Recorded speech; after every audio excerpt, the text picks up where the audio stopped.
தாத்தா வீட்டுக்கு போறோம்ன்னு ஹாப்பியா குழந்தைங்க கிளம்புனாங்க. பட் அவங்களுக்கு என்ன தெரியும், அங்க போனா நம்மள அள்ளி கொஞ்சம் கூட யாருமே இருக்க மாட்டாங்க அப்படின்னு. இந்த வீடு எப்பவுமே பூட்டி தான் இருக்கும். குலதெய்வம் கும்பிடும்போது மட்டும் நாங்க போய் ஓப்பன் பண்ணி, கிளீன் பண்ணி நாங்க இருந்துப்போம். அதுக்கப்புறம் மறுபடியும் வீடு பேக் பண்ணிட்டு வந்துருவோம்.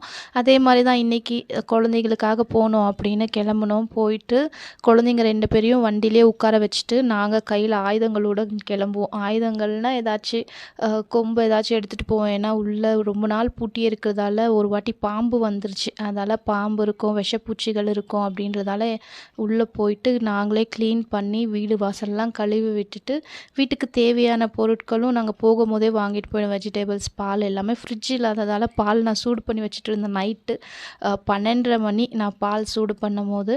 ஸோ காலையில எந்திரிச்சு காஃபி குழந்தைங்களுக்கு பால் கொடுக்க ஈஸியா இருக்கும் அப்படின்னு.